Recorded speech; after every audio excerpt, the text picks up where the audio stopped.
Mesdames, Messieurs, bonsoir, et bienvenue à ce nouveau débat des mardis de l'ESSEC, organisé avec le concours du cabinet d'audit et de conseil Mazars et du cabinet de conseil en stratégie augmentée WIV. Monsieur Douillet, on vous a connu grand champion sportif, politicien, comédien, et j'en passe. Mais qui est donc réellement l'homme? Au-delà de son mètre 96, ses 125 kilos et 19 médailles internationales.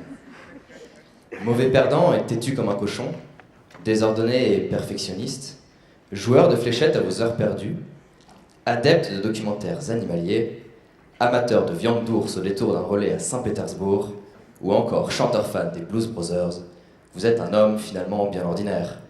Et pourtant... Septembre 1980, le petit David, 11 ans, 1m80, 80 kg, carrure somme toute assez normale pour son âge, rejoint pour la première fois les tatamis du dojo de Neuchâtel-en-Bray dans la proche banlieue rouennaise. Vous y attrapez alors le virus du judo et quittez les grands-parents qui vous ont élevés pour poursuivre votre apprentissage en sport-études à Rennes, où vous êtes certifié ceinture noire sans bonnet d'âne, ça c'est pour les initiés. David, doué, vous intégrez alors l'INSEP à 17 ans, y faites vos marques et entamez votre imposante collection de médailles. Votre défaite en finale de la renommée Coupe Jigoro fera naître une grande rivalité, parfois malheureuse, avec le triple champion du monde japonais, Naoya Ogawa. Chez les poids lourds, vous passez à la vitesse supérieure dès 1991. Triple champion de France, double champion d'Europe et quadruple champion du monde, vous développez une vraie passion pour les grosses pièces dorées qui ne se démentira pas, jusqu'à décrocher votre premier titre olympique à Atlanta en 1996. Cependant, un accident de moto vient couper net votre ascension. Pour vous relever, vous avez d'ailleurs bien essayé de prendre un brownie papy brossard.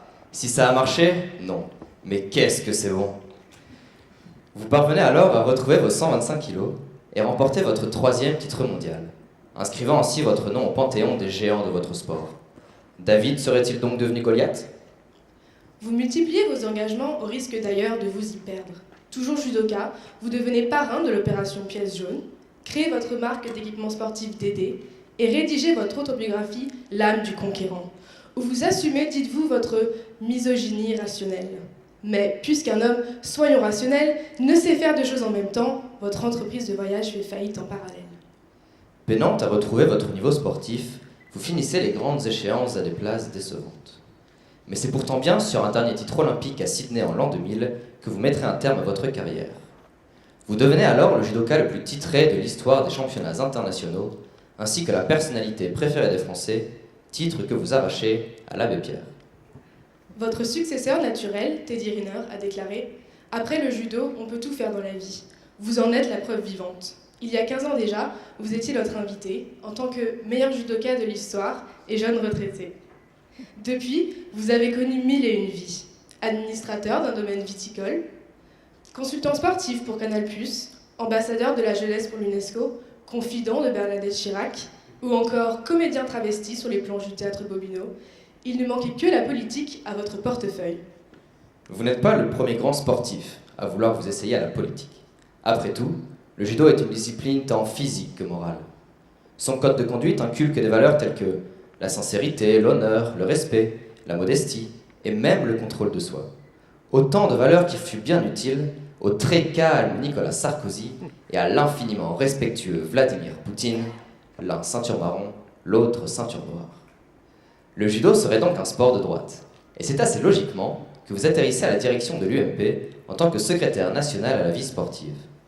Vous êtes élu par la suite député de la 12e circonscription des Yvelines, département où vous ferez plus tard campagne aux côtés de Valérie Pécresse pour les élections régionales de 2015. Vous êtes ensuite nommé secrétaire d'État chargé des Français de l'étranger, un poste créé rien que pour vous. Aux côtés de Gilbert Montagné, vous remplissez le quota people de la belle, douce et grande famille qu'est l'UMP. Moins de 3 mois plus tard, vous quittez ce poste pour devenir ministre des Sports dans le 3e gouvernement de François Fillon. La défaite de la droite en 2012 vous contraindra à abandonner rapidement ce statut ministériel auquel vous étiez pourtant tant attaché. Bref, vous n'avez perdu aucune élection, mais avez une fâcheuse tendance à quitter prématurément vos mandats. Le conseil municipal de Poissy au bout de 3 semaines, la vice-présidence de la région Île-de-France après 6 mois.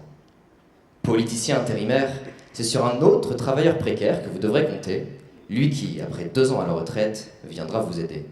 Sur le retour, Le petit Nicolas vous installe en effet à la direction du parti et à la présidence de la Fédération des Yvelines.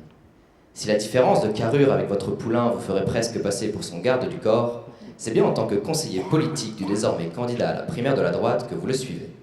Mauvais pari. Les Français imposent à M. Sarkozy la retraite à 62 ans, et vous vous ralliez aussitôt au candidat aux sourcils broussailleux.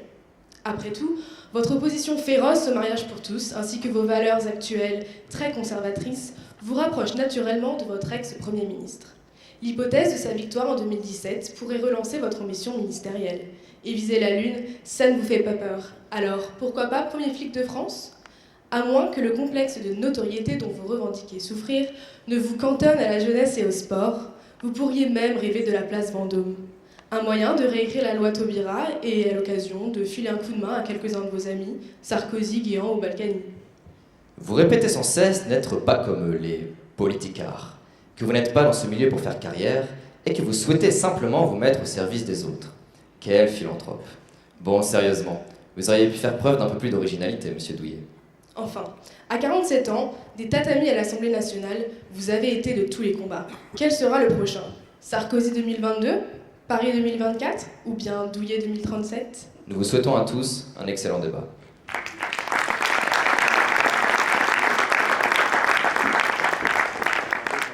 Monsieur Douillet, bonsoir et encore merci d'avoir accepté notre invitation. Nous aurons largement le temps de revenir ce soir sur votre carrière et vos motivations de votre engagement politique. Pour l'heure, vous disposez d'un bref droit de réponse à la présentation de Clémence et de Jules. Ah mais je la trouve très bien. Bravo. Non, très bien. C'est marrant, il y a un peu de critique, c'est sympa. Il y a 2-3 erreurs, mais c'est pas grave, c'est normal. Il n'y a pas de grands oublis. Simplement peut-être le fait que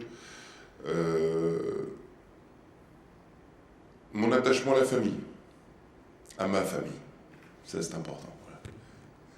Parce qu'on parle souvent, on pourra en reparler si vous voulez d'ailleurs, on parle souvent de ce qui est fait état dans des livres, dans des journaux, publiquement, mais pour être bien dans sa peau et performant, il faut aussi, de l'autre côté du rideau, être heureux.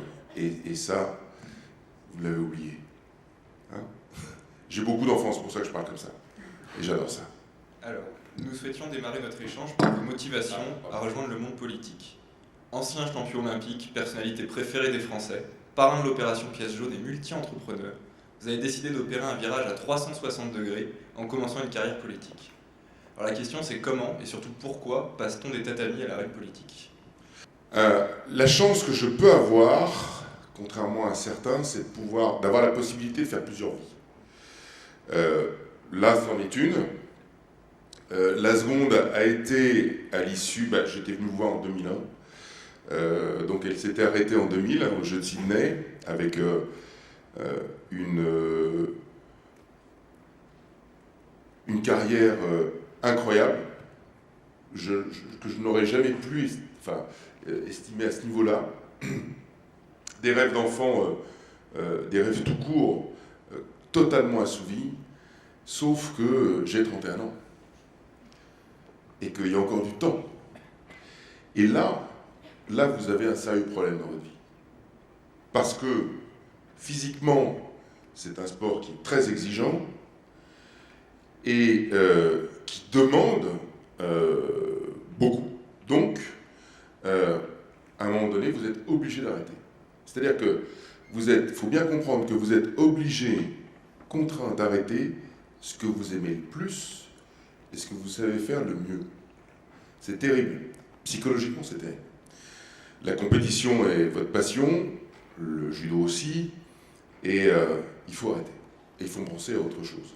Donc, c'est une mise à la retraite obligatoire qui est très compliquée à gérer. Et là, il faut se dire, à 31 ans, qu'est-ce que je vais faire de ma vie ? Vous auriez pu vous occuper de votre famille, On par peut exemple. tout faire, sauf que quand on a vécu des moments comme cela, aussi exaltants, aussi constructifs, aussi édifiants, aussi merveilleux, je puis vous dire que tout ce que vous faites après vous semble fade. Vous semble fade, tout. Et il y a une période le mot est un peu fort, mais de désintoxication de cette vie-là pour revenir à la normale, pour retrouver du sel, pour retrouver de l'envie, pour retrouver du piment dans une vie. Et c'est pas simple du tout. Et ça a mis 9 ans à s'opérer, cette affaire-là, où, comme vous l'avez très bien dit, j'ai travaillé à Canal+, pas en tant que simplement consultant, mais aussi directeur de développement des sports. J'ai créé une entreprise qui, dans l'immobilier sportif, de grands immobiliers, de grands objets sportifs, qui continue toujours d'ailleurs, que j'étais obligé d'abandonner à cause de mon mandat. J'ai fait 1001 choses, j'ai fait de la télévision, une émission avec Jean-Luc Delarue à l'époque, ça vous l'avez oublié. Bref, mes 9 ans d'une vie où j'ai pu revenir à une certaine normalité. Et puis là, j'ai eu à nouveau envie de donner quelque chose, parce que je me suis rendu compte que de travailler pour moi, de faire des choses pour moi, ce que j'avais toujours fait, ne me remplissait plus. Et à travers les pieds jaunes, dont vous avez parlé, je m'étais rendu compte que je retrouvais une vraie énergie à faire des choses pour les autres. C'est une des raisons qui m'ont poussé vers la politique. Il n'y a pas que celle-là, mais une des raisons.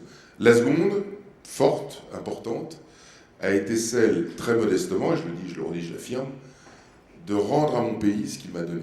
Parce que sans les systèmes mis en place pour qu'un petit gamin de Seine-Maritime puisse assouvir son rêve et un jour devenir un champion olympique, mon pays m'a donné beaucoup de choses, a mis en place beaucoup de choses, tant dans mes études que dans les systèmes qui m'ont permis de m'entraîner. Donc il fallait que je lui rende ça. D'ailleurs, vous avez affirmé en 2015 que la politique, c'est une vocation. Ouais, c'est un métier. Comment vous en êtes rendu compte? Parce que vous avez commencé par le judo. Et comment on se dit, finalement, je suis fait pour la politique? C'est pas le parcours idéal. Très sincèrement, je ne sais pas si je suis fait pour la politique, mais c'est une vocation, la politique. Ça ne doit pas être un métier. Vraiment. On ne doit pas faire... c'est mon avis, hein, vraiment. Hein, on ne devrait pas faire carrière en politique. Voilà. Ce que je pense vraiment là aujourd'hui, après avoir vécu un passage de ma vie en politique, c'est que on ne devrait pas pouvoir faire la politique tout de suite. On devrait pouvoir faire la politique qu'après avoir fait un passage dans la vraie vie. Vous voyez, distinguo. Dans la vraie vie, où on a une activité professionnelle en dehors de la politique. Alors on peut l'étalonner comme on veut. 10 ans serait largement suffisant, je pense. En tout cas, un minimum. Et puis, au terme de ces 10 années à avoir vécu dans un autre univers, eh bien, on pourrait avoir, ou s'imaginer qu'on puisse aller sur un mandat, quel qu'il soit, celui de maire, mais vous ouvrez la possibilité de faire la politique. Et là, encore une fois, après, être contraint dans le temps, pour se remettre en question, et ne pas faire de la politique une carrière, parce que la carrière politique, pour moi, c'est le grand drame de ces 40 dernières années. Parce que je considère que toutes celles et tous ceux qui ont fait carrière en politique ont pris des décisions qui ont endetté notre pays, qui ont malmené notre pays et qui ont fait qu'on en est là aujourd'hui. C'est mon avis. Je vais très vite, mais voilà. Alors vous, où est-ce que vous situez votre passage dans la vraie vie, justement? Parce que vous avez été un sportif très célèbre. C'est la vraie vie. Hein. C'est la vraie Parce que vie. vous savez, quand vous nouez une ceinture blanche autour de votre taille, pensez pas être célèbre. Hein. Vous voyez? C'est pas en faisant du judo qu'on est célèbre. Oui. Si vous voulez être célèbre dans un sport, faites du foot ou autre chose, pas de judo. C'était pas mon but d'être célèbre, pas du tout. Mon but, c'était de découvrir une discipline, ce qui a été le cas, puis après, je me suis mis à rêver, puis j'ai accédé à mes rêves. Donc le fait d'être célèbre, c'est un petit plus, c'est ce qui vient en plus. Mais c'est pas le but de votre vie. Mais vous avez eu une vie, en tout cas, le début de votre vie qui était hors du commun. Oui, c'est une vie. La carrière de sportif. C'est une vie hors du commun, mais ça fait partie de la vraie vie aussi. Oui. C'est pas, on n'est pas en dehors d'un système. On est dans un système.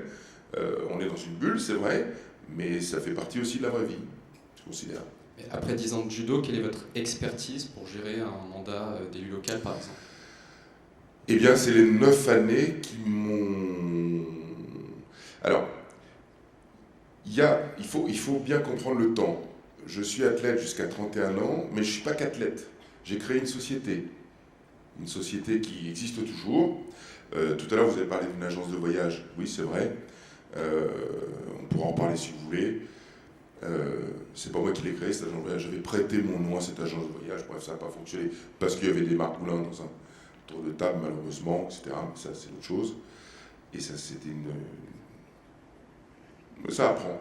On apprend. Mais je me suis dit qu'il fallait être dans une société pour s'en occuper et pas à l'extérieur et pas prêter son nom comme ça. Voilà. J'ai créé une société en 1994 qui existe toujours aujourd'hui, voilà, et qui fonctionne bien, dans laquelle je me suis impliqué et je m'implique toujours. Donc j'ai été athlète entrepreneur aussi. Alors après votre passage dans la vraie vie, Et puis les 9 années, juste pour finir, où j'ai créé d'autres sociétés, où j'ai travaillé dans des grandes structures, m'ont permis d'acquérir des connaissances de fonctionnement à la fois d'employés, mais aussi de dirigeants, dans une structure et de management en manageant des gens. Voilà. Ça, personne ne le sait, parce que j'ai jamais fait état, et puis c'est comme ça, c'est une partie de ma vie. Ce qui fait qu'au terme de tout ça, de toute cette expérience de vie, où j'ai découvert le monde entier, parce que une vie d'athlète, on en parle très rapidement, on parle des médailles olympiques, etc., mais une vie d'athlète, c'est quoi? Ce que j'ai vécu dans ma vie d'athlète, j'ai vécu toute la transformation du monde tel qu'on le connaît aujourd'hui. J'ai vécu l'écroulement du bloc de l'Est en direct. Et les compétitions de judo avaient lieu dans ces pays, en URSS à l'époque, puis ensuite en Russie, en Géorgie, en Tchéquie et pas en Tchécoslovaquie, plus en Yougoslavie, mais voilà. Donc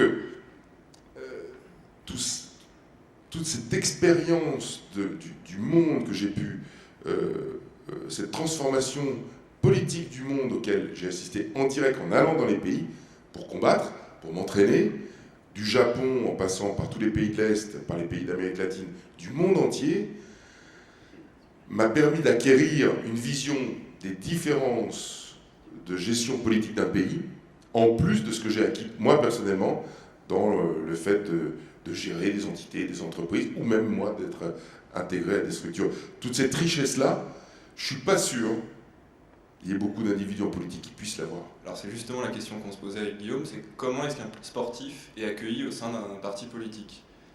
Vous êtes un ovni. Est-ce qu'ils se rendent bien compte de la Non, richesse que vous avez? Ils ne se rendent compte de rien du tout. Si vous êtes un ovni,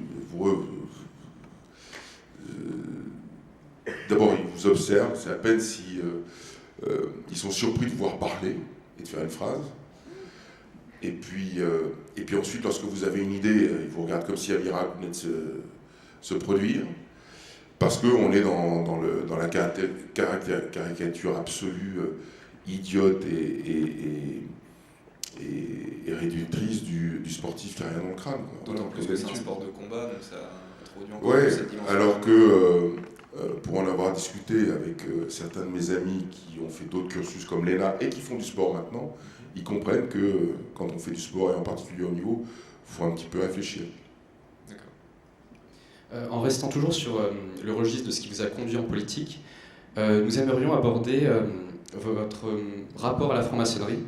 Il y a un an, nous accueillions Daniel Keller, le grand maître du Grand Orient de France, et Serge Moati. Chacun avait un rapport spécifique à la franc-maçonnerie.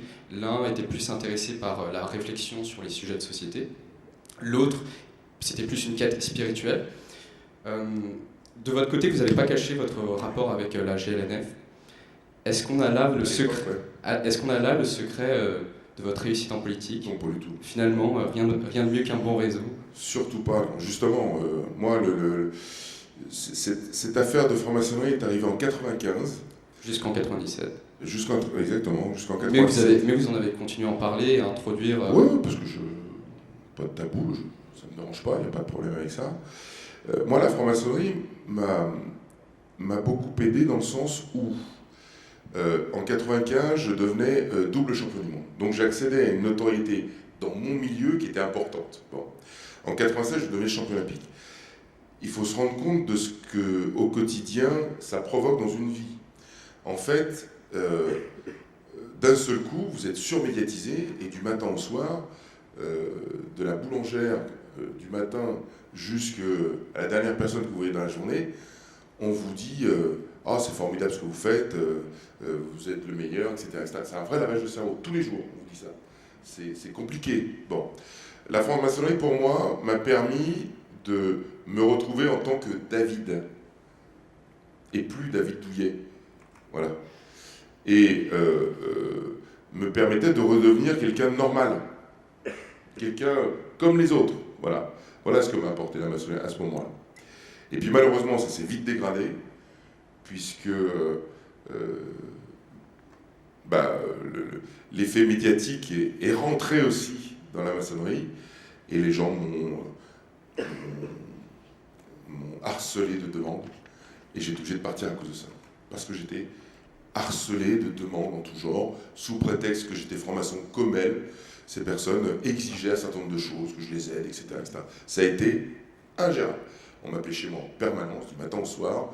On parlait mal à ma femme, qui répondait au téléphone et qui essayait d'expliquer gentiment que c'était pas possible de répondre aux centaines de demandes de tout le monde, que je pouvais pas venir à tel endroit, ni à tel endroit, ni à tel endroit, c'était pas possible. Donc ils ne comprenaient pas, donc j'étais obligé d'arrêter à cause de ça. L'effet inverse s'était produit, malheureusement. Mais pas de réseau, moi c'était l'inverse. Sorti de la franc-maçonnerie à cause du réseau. Oui, j'étais victime de cette affaire. Ouais. Alors, nous allons maintenant aborder le cœur de votre action politique. Il y a de cela quelques semaines, Nicolas Sarkozy annonçait à nouveau son retrait de la vie politique. Vous étiez l'un de ses conseillers politiques durant cette primaire, vous avez vécu de l'intérieur cette lourde défaite. Comment expliquez-vous qu'il se soit à ce point trompé, lui qui se déclarait confiant quelques jours avant le moment fatidique? Trompé, vous savez... Lorsqu'on déclare qu'on va tout écraser sur son passage et qu'on fait 15% dans les Hauts-de-Seine, son fief, il y a quand même une erreur il y a une erreur quelque part. Non, tout ça est tronqué dans le sens où vous rencontrez... Moi je l'ai vu à l'œil. Tous les gens qui viennent vous voir sont des gens qui vous aiment. D'accord? Donc vous ne voyez que des gens qui vous disent du bien. Ceux qui pensent la vérité ne viennent pas vous voir. Il y a eu ce phénomène-là, très fortement. Or, toutes les salles dans lesquelles il allait étaient remplies de fans. Nicolas Sarkozy, il a cette capacité à... il est très binaire, c'est-à-dire qu'il occasionne quelque chose de binaire dans son rapport. C'est ou on l'adore ou on ne l'aime pas. Bon, voilà. Donc il y avait 20% de l'électorat qui l'adorait, et moi j'ai vu les files d'attente lors de sa signature de livre dans les différentes villes dans lesquelles on a pu aller, c'était hallucinant. Hallucinant, et pas forcément des gens qui votent pour lui. Mais c'est quelqu'un qui ne reste pas du tout insensible, et donc il y a un vrai attrait. Que les gens veuillent lui redonner leur confiance pour qu'il puisse redevenir président, c'est une autre paire de manches, mais en tout cas, il est extrêmement populaire, ça je peux vous le dire. Mais est-ce que c'était pas le rôle de ses conseillers de le sortir de ces 20% et de lui montrer les 80% qui n'en voulaient plus, justement? Ben, c'est difficile de le mesurer. Je veux dire, la seule mesure, ça a été les élections. Vous ne pouvez pas le savoir avant. C'est très difficile de le savoir. Vraiment. Vraiment. C'est quand vous êtes dans cette machine où vous enchaînez les meetings sur meetings sur meetings, il en a fait 46, je crois, de mémoire, où les salles sont pleines à craquer, c'est difficilement imaginable de ne pas pouvoir... de pas crever le plafond, quoi, de casser la baraque, quoi. Et vous êtes dans ce trip-là, voilà. D'ailleurs, mais en tant que... Moi, je l'ai vu réagir juste de manière très objective. Il a été très digne dans la défaite. En tant que compétiteur, il a compris, bon, ok, les gens ne veulent pas me faire confiance, très bien, je m'en vais, pas de problème. Mais en tout cas, ce que je peux vous dire, par contre, c'est que s'il n'avait pas été là, à la jonction, en recréant les Républicains, tout ce qui s'est passé là n'existerait pas. Est-ce qu'on le reverra dans 5 ans? Je pense pas, non. Je pense pas, mais en tout cas, il a remis la droite sur les rails, ça c'est certain. Voilà. Il a permis à ce qu'aujourd'hui François Fillon soit sur les bonnes rails pour s'aligner à une présidentielle. Il a permis à ce que la droite, aujourd'hui, soit à nouveau une force de proposition, soit à nouveau une force de contradiction dans le débat politique. Ce qui n'était plus le cas à l'époque où, je ne sais pas si vous vous en souvenez, il y a eu ce duel entre Copé et Fillon qui a été fratricide.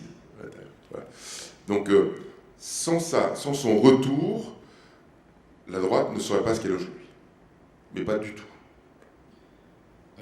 D'ailleurs, tous les cadres ont finalement souligné le succès de cette primaire. Mais lorsqu'on regarde ce qui ressort quelques semaines après, à part le très bon coup financier, comment jugez-vous de la solidité de votre électorat, compte tenu de la volatilité dans les sondages et du peu de certitude finalement qui se dégage au travers du programme de François Fillon? Ça, c'est votre opinion.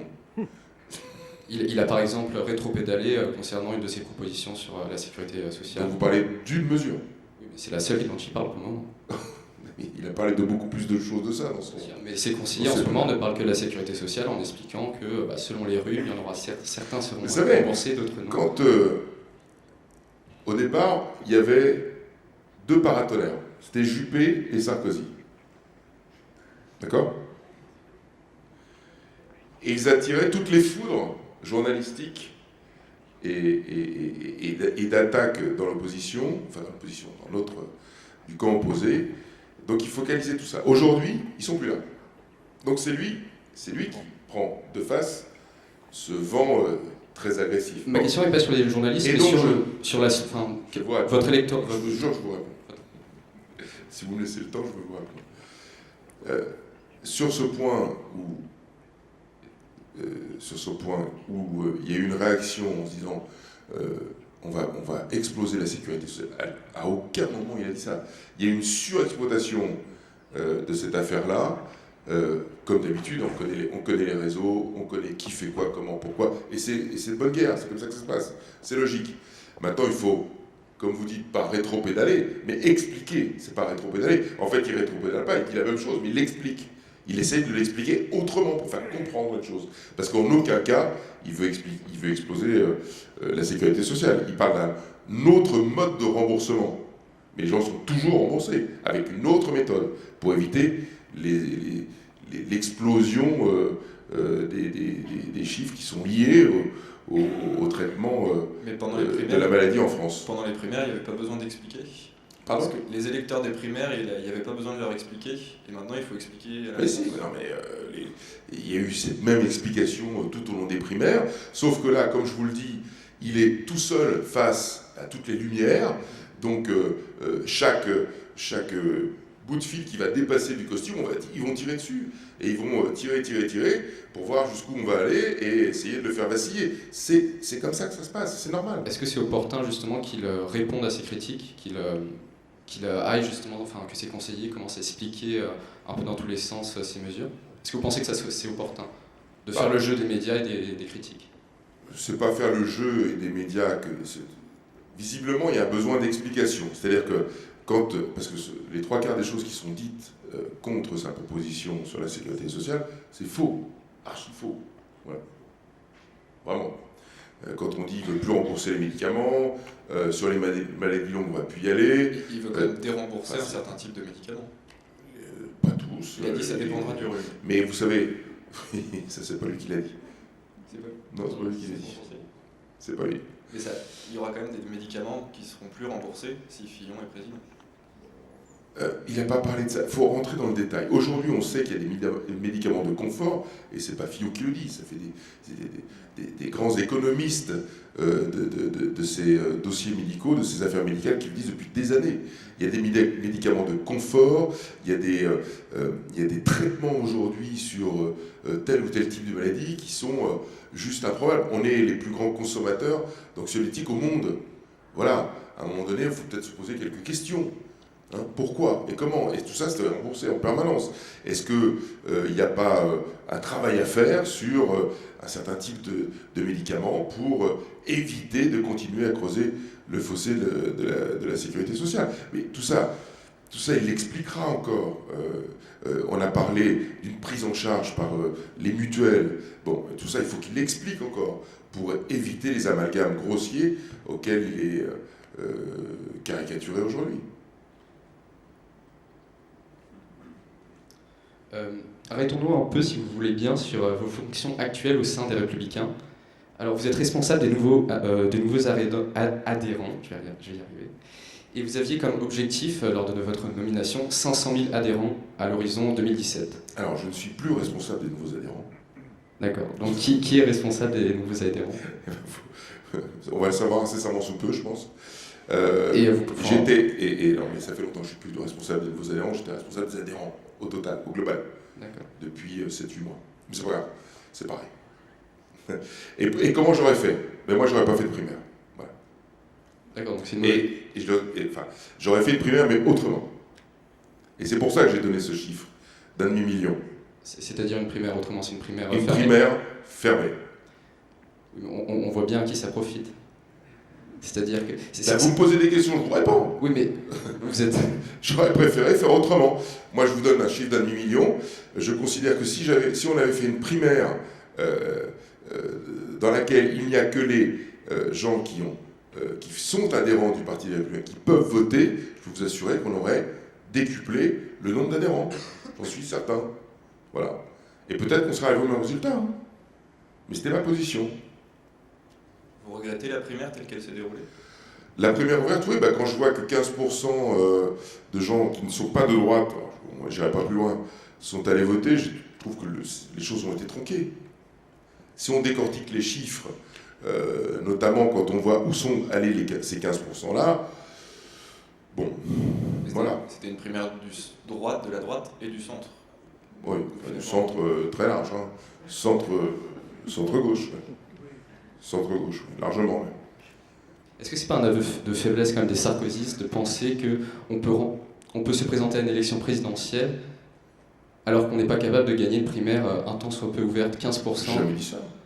Non, mais les sarkozystes ne voulaient pas de primaire ouverte parce qu'ils savaient qu'à moins que ce soit juste les militants qui votent, non. Ça serait très compliqué non. Moi, j'ai jamais dit qu'une primaire qui n'était pas ouverte serait au profit de Nicolas Sarkozy. J'ai jamais dit ça. Ah non, mais... Et je vais même plus loin. Je pense que beaucoup auraient pris la décision au regard des résultats actuels, qui plus est, beaucoup auraient pris leur carte aux Républicains pour justement voter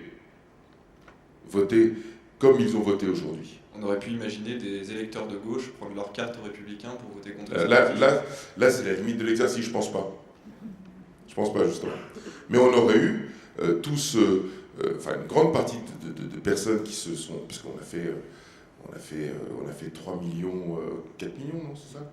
De mémoire, hein, je sais plus. On aurait eu une grande partie des personnes qui auraient voulu prendre part à ce vote-là. Et qui se seraient encartées à ce moment-là. Et qui auraient, sans doute, probablement, donné le même résultat. C'est mon avis. Alors, en parlant des électeurs de gauche, Emmanuel Macron a réalisé la semaine dernière une prestation remarquée. Il revendique plus de 100 000 adhérents et commence à dévoiler ses propositions. 2 tiers de ses soutiens se considèrent de sensibilité de droite. Est-ce le candidat le plus dangereux pour les Républicains? Non, parce que je pense qu'il est vraiment de gauche, pour le coup. Et je pense que justement ces 2 tiers qui aujourd'hui peuvent être des déçus de la droite vont se rendre compte qu'il est vraiment de gauche. Est-ce que Fillon n'est pas trop à droite pour eux? Non, je pense pas. Non, je pense qu'il est à droite tel qu'il doit être à droite. Il n'est pas trop à droite. Qu'est-ce que ça veut dire trop à droite? C'est-à-dire être proche du Front National. Par exemple. Mais moi, je trouve que le Front National est à gauche. Lisez leur programme économique. C'est un programme d'extrême gauche. Pour moi, le Front National, quand on réfléchit un petit peu et quand on lit et quand on regarde objectivement les contenus des partis politiques, mais regardez ce qu'il y a dans le Front National. Pour les objectivement. Mais pour les valeurs, on voit bien des valeurs de droite. De droite dans le Front National. Moi, je ne me reconnais pas une seconde, à aucun moment dans le Front National. Rien. Je vous le dis, rien du tout. Dans l'affirmation de la patrie, le nationalisme avant tout, privilégier les Français. C'est pas des valeurs qui sont plutôt traditionnellement à droite. Je ne me reconnais pas là-dedans, quoi. Si c'est ça la droite, je suis dans le mauvais parti, pour le coup. Parce que moi, j'ai gagné un championnat du monde par équipe avec Jamel Bourras, d'accord, qui est d'origine algérienne, français, et qui est un judoka extraordinaire. Voilà, c'est ça, moi, ma philosophie. Donc, français, c'est quoi? Ça veut dire quoi, français, aujourd'hui? Hein? Quelle est la définition d'un français? Voilà. Un français, c'est quelqu'un qui aime la France. Voilà. Et moi, ça me suffit. D'accord? Voilà. Et qui est capable d'apporter à la France. Et ça me suffit. Voilà. Donc, je ne sais pas où vous voyez un millimètre de Front National dans ce que je dis. Et dans ce qu'est la droite française, parce que la droite française, c'est ça. Donc, il faut arrêter avec ces comparaisons qui sont absurdes. Parce que franchement, s'il y a un truc qui me gêne, c'est ça. Et regardez le programme économique du Front National. Je vous engage vraiment à le faire si vous ne l'avez pas encore fait, mais regardez ce qu'il y a dedans. Et c'est la raison pour laquelle, d'ailleurs, ces derniers temps, ils ont énormément ratissé à l'extrême gauche du schéma politique. Les derniers entrants du Front National sont des gens qui viennent de la gauche, parce que leur programme économique est un programme d'extrême gauche. Croyez-moi, regardez-le. Un électeur de François Fillon ne pourra jamais voter pour Marine Le Pen ou vice-versa. Mais j'espère que non. On ne peut pas convertir un électeur de Marine Le Pen à François Fillon. Ah ben j'espère que oui. Et s'ils sont complètement à l'opposé de l'échiquier politique? Est-ce que c'est pas Manuel Valls qui doit récupérer les votes des électeurs de Marine Le Pen? Ah ben j'espère que non. Donc on a compris que vous vous identifiez en tout cas aux valeurs des Républicains. Est-ce que vous envisagez un rôle actif dans l'équipe restreinte de François Fillon pour 2017? L'équipe ne pourra pas être restreinte. L'équipe, si on commence à parler d'équipe restreinte, ça veut dire quoi restreinte? Un rôle de conseiller actif. Ah oui, un conseiller proche du premier cercle, etc. Aujourd'hui, à ce stade, très sincèrement, je le connais bien, on a travaillé ensemble. On va tous pouvoir avoir accès à lui pour lui dire ce qu'on a envie de lui dire par rapport à ce qui se passe. Donc on peut considérer, évidemment il a ses proches, il a ses amis, forcément, mais on pourra considérer que, et il est comme ça, je le sais, j'ai vécu, que chacun pourra lui dire, lui amener ce qu'il a besoin d'amener, ce qu'il a envie d'amener, pour enchérir ou son comportement, ou son programme pour les mois à venir. Est-ce qu'un portefeuille est en ligne de mire pour 2017? Non, pas du tout. Vraiment pas. Sincèrement, non. Vous n'avez aucune ambition ministérielle? Non. Même si demain on Mais vous proposait... vous savez, je vais vous dire un truc. En démarrant la politique en 2009, c'était déjà le cas. Et ça l'est encore aujourd'hui. J'ai eu cette chance d'être nommé secrétaire d'État aux Français de l'étranger. D'ailleurs, un secrétariat d'État qui perdure aujourd'hui, à travers tous les gouvernements, quelles que soient les couleurs politiques, parce qu'il y en a besoin. C'est moi qui l'ai mis en place, je vous assure que c'était un vrai besoin pour plus de 2 millions de personnes qui vivent à l'étranger. Et c'était promis depuis le général de Gaulle. Donc, et chaque président avait fait cette promesse. Le seul qui a tenu sa promesse, c'est Nicolas Sarkozy sur ce sujet. Alors, au passage. J'ai été ministre des Sports, très bien, mais ça n'a jamais été mon rêve. Voilà. Moi, mes rêves, je vous l'ai dit, malheureusement, je les avais assouvis à 31 ans. Et c'est mon problème. C'est un vrai problème. Donc, je ne sais pas ce que vous allez faire ou ce que vous ferez, mais essayez de choisir des rêves auxquels vous pouvez accéder toute votre vie. Parce que c'est un vrai drame que de devoir arrêter ce que vous aimez le plus au monde. Vous étiez, il n'y a pas si longtemps, vice-président du Conseil régional d'Île-de-France, Oui. chargé de l'action internationale et du tourisme. Oui. Vous étiez, car vous avez démissionné de cette fonction Oui. qui vous prenait trop de temps. En fait, Mais c'est vous pas, êtes déclaré c'est contre la règle du non-cumul des mandats. Est-ce que c'est pas un peu contradictoire? Non, c'est vrai, c'est pas contradictoire. Vous allez comprendre pourquoi. Ça me prenait pas trop de temps. Ça me prenait le temps que ça devait me prendre, parce que j'aime faire mon travail sérieusement. Voilà. Mais, étant député, je ne pouvais pas, j'ai constaté que je ne pouvais pas exercer les 2 mandats en même temps. Parce que lorsque je devais être à l'Assemblée nationale, que ce soit en commission ou dans l'hémicycle, pour ce sujet, et lorsque j'étais à l'étranger, et cette fonction de vice-président devait, enfin c'est ce qui se passait, devait faire en sorte que je sois à l'étranger quasiment tout le temps. Voilà.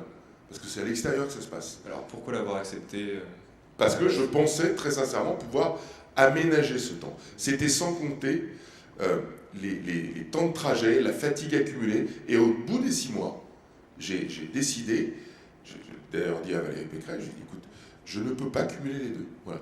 Je pourrais cumuler une vice-présidence autre, mais les voyages, avec la fatigue des voyages, le temps passé dans les voyages, ce n'est pas compatible avec mon activité de parlementaire. Elle vous a pas proposé une autre vice-présidence?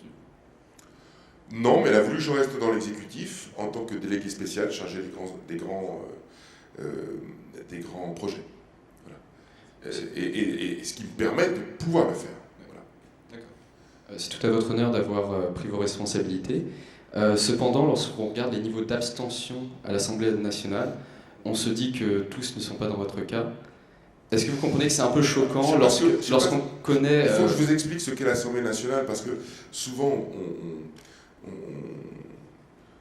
on se trompe. Je ne sais pas sur ce que vous avez pris comme indice, mais les parlementaires, en réalité, enfin, moi je le vois, hein, très sincèrement, ils bossent beaucoup. Beaucoup. Parce que lorsqu'on n'est pas dans l'hémicycle, on est en commission, et lorsqu'on est en commission, on n'est pas dans l'hémicycle, et lorsqu'on est dans l'hémicycle, on n'est pas en commission, et lorsqu'on est ni l'un ni l'autre, on est en circonscription, et ça n'arrête pas. Voilà. Si certaines ou certains d'entre vous veulent faire de la politique, ou devenir parlementaire, sachez que c'est du 7 jours sur 7. Voilà. Et là, quand je vais vous quitter, ce soir-là, normalement c'est prévu à 23h30, je devrais avoir la possibilité de voter le prolongement de l'état d'urgence. C'était une de nos questions. Oui, voilà, donc ça ne s'arrête jamais en fait. Alors après, vous faites ce que vous voulez, vous ne pouvez rien faire. Vous êtes votre propre patron, mais vous ne serez pas réélu. En tout cas, il y a peu de chance. Donc si vous investissez vraiment, ça ne s'arrête jamais. Et c'est un boulot exaltant, hein, mais dans lequel il ne faut rien attendre. Surtout pas de remerciement de quoi que ce soit, parce que c'est comme ça. Et tant mieux d'ailleurs. Vous avez justement dit que c'est un... Enfin, vous n'aimez pas le terme de métier, mais en tout cas, moi je vais l'utiliser, c'est un métier 7 jours sur 7. Comment on peut cumuler un autre métier si on n'a pas de temps à dégager? Un autre métier? Enfin, un autre mandat. Un autre mandat? Si on peut coupler les choses. C'est-à-dire qu'on peut, et paradoxalement, on peut diriger, je le vois parce que vous avez des villes qui sont à côté sur lesquelles je suis élu, à Plaisir ou à Poissy, des villes de 40 000 habitants, c'est gérable. Au-delà... Une ville comme Levallois, c'est gérable aussi? Avec 90 000 habitants? Est-ce qu'il ferait Mais en fait, c'est pas en termes de nombre d'habitants qu'il faut réfléchir. C'est en termes de personnel administratif qui sont au sein de votre ville et de l'organisation que vous mettez en place. Parce qu'une ville de 1000 habitants peut être totalement ingérable. Voilà. Et je dirais, plus la ville est petite et moins c'est gérable. Parce que les gens vont vous voir directement. Il y a une espèce d'anonymat de fait qui se fait lorsque la ville est grande. Et que là, vous avez un large staff, une administration qui vous aide, des services qui gèrent administrativement la ville. Donc c'est plus facile. Et cette expérience d'élu local, là, vous sert dans le mandat. Moi, par exemple, pour pallier à ça, parce que je ne suis pas maire, et je n'ai jamais voulu l'être, je réunis tous les mois et demi, tous les 2 mois, ça dépend, l'ensemble des maires de ma circonscription. D'ailleurs, la prochaine réunion a lieu la semaine prochaine. On fait un petit déjeuner ensemble et ils me parlent de leurs problèmes. Je leur explique ce qui se passe à l'Assemblée. On échange. Ils peuvent anticiper ce qu'ils peuvent faire ou pas par rapport aux lois qui sont en cours. Et comme ça, j'ai cette manne qui me permet d'être un peu plus pertinent lorsqu'il s'agit de traiter ces sujets à l'intérieur de l'hémicycle. Vous avez évoqué la prolongation de l'état d'urgence? Oui, et juste pour finir, moi je serais pour un cumul intelligent des mandats, mais par contre pas un cumul dans le temps.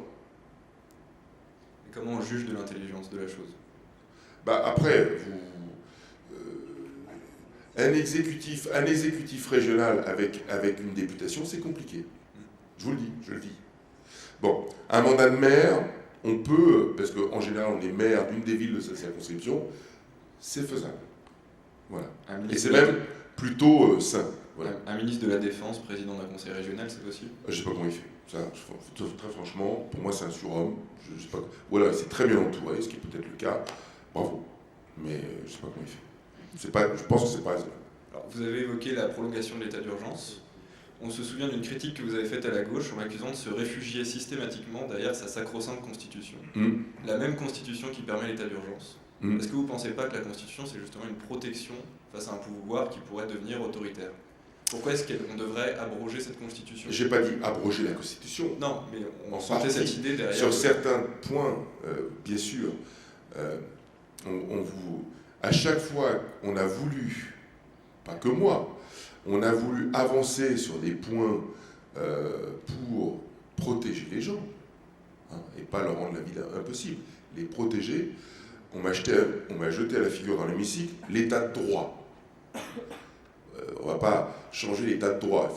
Oui, mais allez expliquer ça aux parents, aux proches de ceux qui sont fait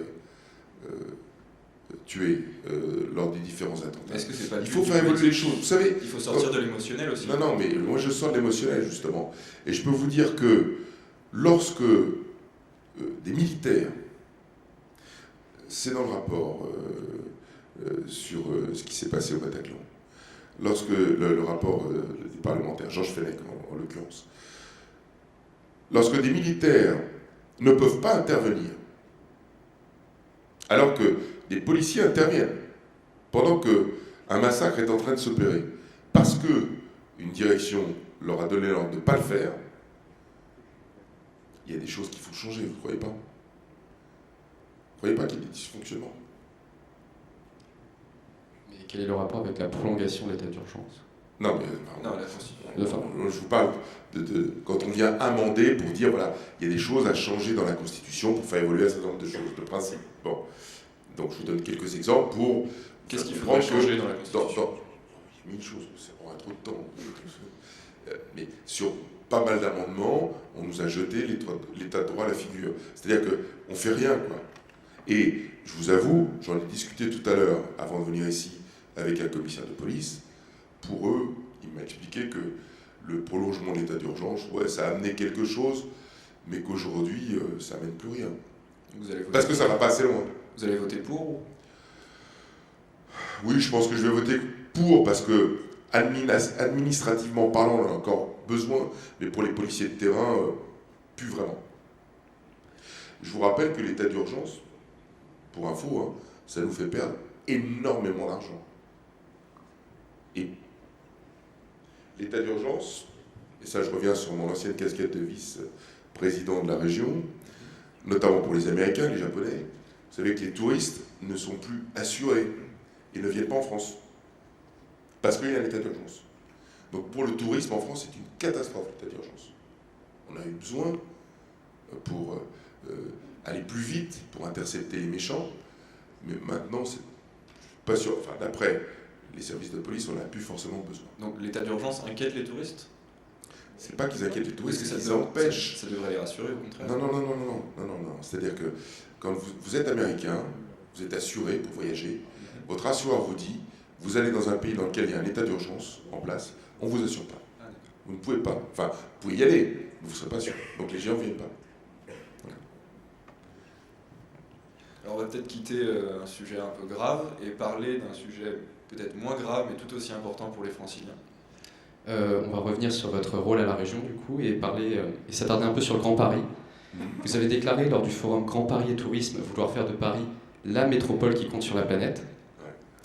On observe aujourd'hui les limites d'une politique d'urbanisme privilégiant le transport routier au transport en commun. Quelles sont, selon vous, les principales mesures à mettre en place? Qu'il aurait fallu mettre en place.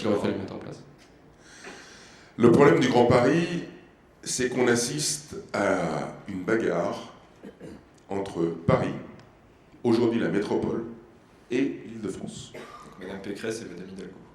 Et Madame Monsieur Ollier, D'accord.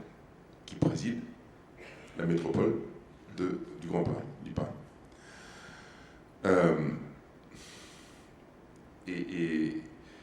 Et ça, au regard de ce que devrait être le Grand Paris, c'est intolérable. Il y a une guerre politique. Mais comment est-ce qu'on dépasse cette guerre politique? Est-ce qu'il faut un pouvoir supérieur? C'est ce que voulait faire la métropole? Non, la métropole a été créée par anticipation de la perte d'un pouvoir politique. Voilà. Donc on a créé un bidule, sauf que le bidule n'a pas marché, puisque c'est la droite qui a remporté une majorité de municipalités, et donc la métropole est allée à droite alors qu'elle devait être à gauche. Pour être tout à fait franc. Voilà. C'est raté. Mais elle existe. Et elle a des prérogatives, elle a des compétences qui sont partagées et pas très claires entre Paris et la région Île-de-France. En réalité, le Grand Paris devrait être géré à l'échelle et uniquement à l'échelle régionale. Et c'est pas parce qu'on a gagné les dernières élections. Je veux dire, Jean Poluchon disait la même chose. Est-ce qu'on ne pourrait pas le faire à l'échelle de l'État? Non, on est capable de le faire à l'échelle régionale. Pas pour l'instant. Non, bah oui, pas pour l'instant, parce qu'il y a cet état des lieux-là, mais... et puis cet axe qui a été pris dès le départ, qui n'est pas idiot, de partir sur la problématique des transports pour construire le Grand Paris, ok, c'est une chose, très bien. On a commencé les travaux. Bon, au-delà du Grand Paris, moi, il y a des choses qui me dérangent. On s'occupe du Grand Paris, c'est bien de se projeter dans l'avenir, mais il y a des choses qu'on n'a pas faites, et qui sont aujourd'hui essentielles, voire vitales pour l'Île-de-France, notamment la rénovation des voies ferrées. D'accord ? Ça fait 30 ans, 40 ans qu'on ne s'est pas occupé vraiment de la remise en niveau continuelle de nos voies. Bref, elles sont vétustes. Bretigny en a été malheureusement le triste constat. Et il y a un vrai niveau de dangerosité sur nos... Parce que Paris centralise tous les flux français. Hein, tout arrive à Paris. Bon. Et ça, c'est une priorité. Avant de faire le Grand Paris, j'aurais fait d'abord ça. J'aurais donné les moyens à la SNCF et à RFF avant de remettre en niveau déjà l'État, ce qui existe. Parce qu'aujourd'hui, c'est pas... Donc c'est au niveau de l'État que ça doit se faire, finalement. Ce sont de vraies décisions politiques, oui. Mais... Et puis ensuite de partir sur le Grand Paris, pour se projeter à l'échelle du monde sur des régions capitales. Oui. Est-ce que c'est une erreur, du coup, de Valérie Pécresse de lancer des politiques comme le Grand Paris des bus? Est-ce que c'est pas un peu anachronique? Est-ce que ça ne traite pas au problème? Non, parce que là, on répond à des manques cruciaux. Et là, on ne parle pas de Paris, on parle des banlieues. D'accord ?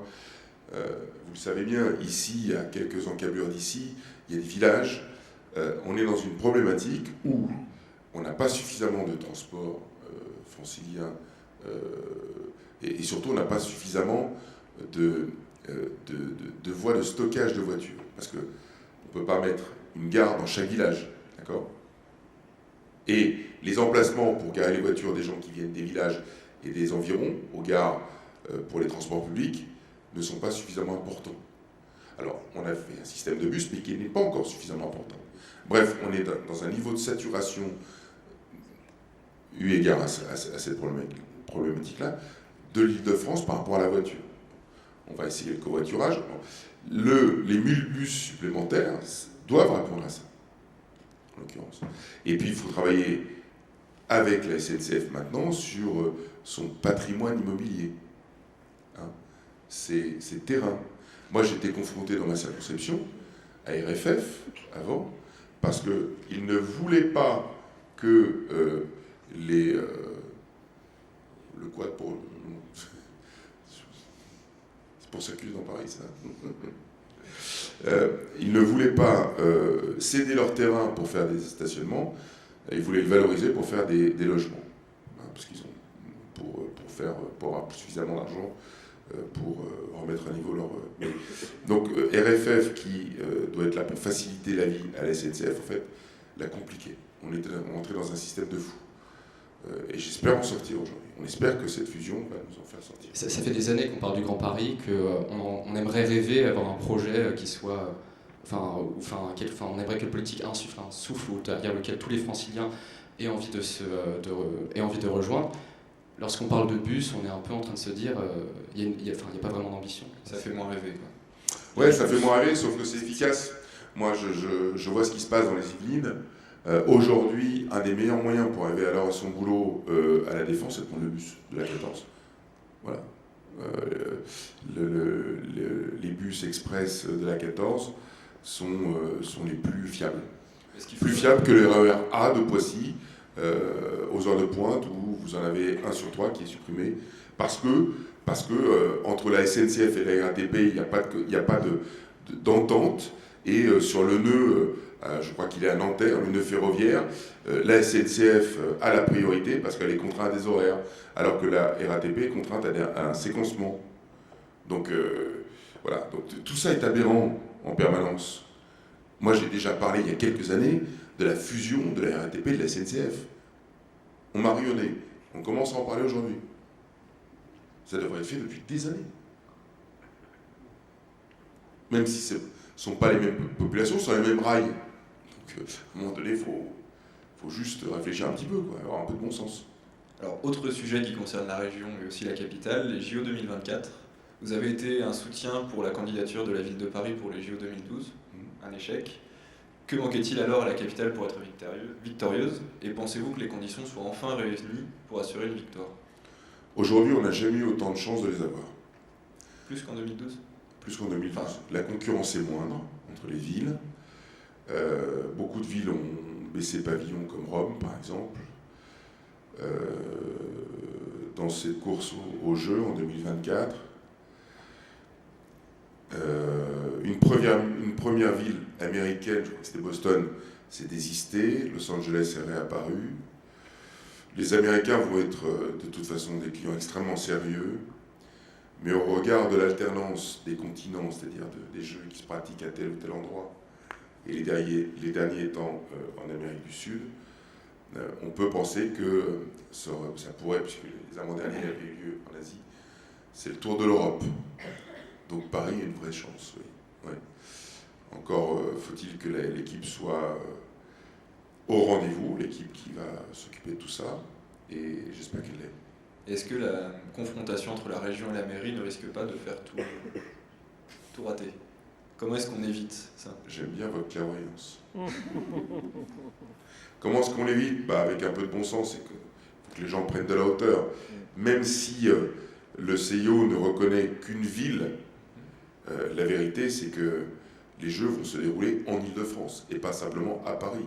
D'ailleurs, la majorité des choses se font en dehors de Paris. Enfin, il y a beaucoup de choses qui se font en dehors de Paris. Donc économiquement, la région met autant que la ville. Voilà. Donc il faut que ce soit quelque chose qui soit mené en grande intelligence. C'est le cas pour l'instant, pourvu que ça dure. On parlait du besoin des franciliens. Est-ce que l'organisation de grandes manifestations internationales répond-elle vraiment à leurs attentes? Les retombées en matière de tourisme et d'économie justifient-elles l'investissement de départ? Vous aviez dit qu'on avait... On se pose toujours la même question.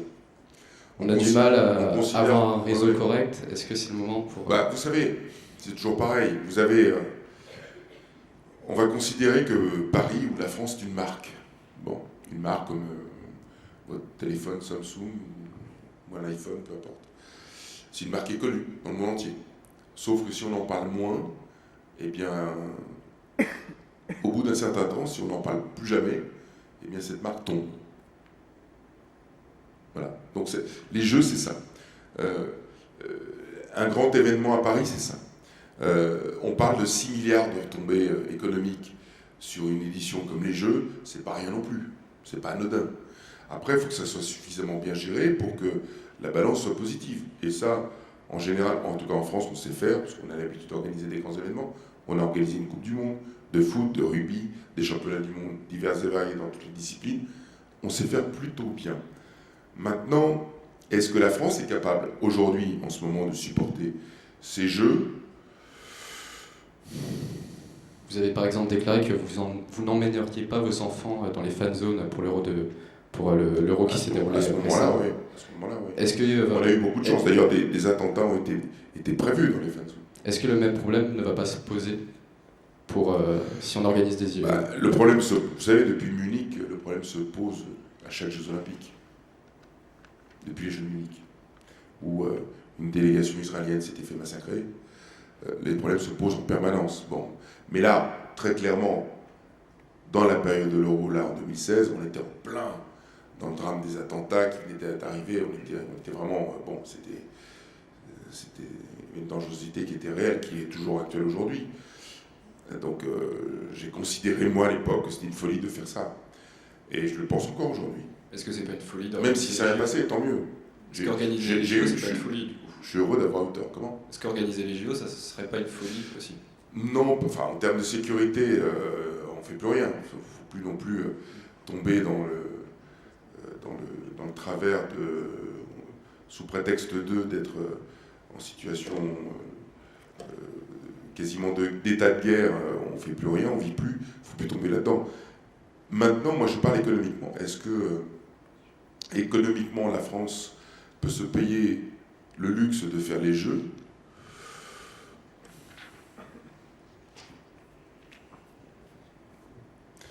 Il faut que ce soit bien géré. Voilà.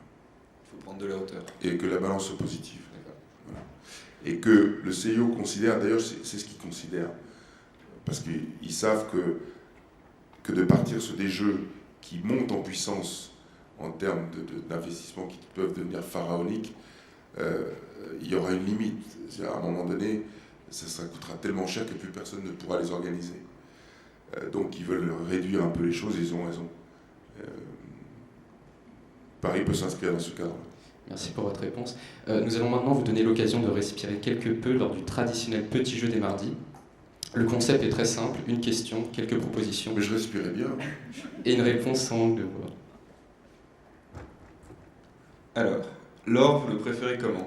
L'or des pièces jaunes, l'or olympique ou l'or pour financer les campagnes de Nicolas Sarkozy? Le quoi? L'or pour financer les campagnes de Nicolas Sarkozy. Vous avez des preuves sur l'or de... J'ai jamais vu. On imagine. Ouais, bah non, les pieds jaunes. Les pieds jaunes parce que moi je sais ce que ça fait, les pieds jaunes. Et je vous assure que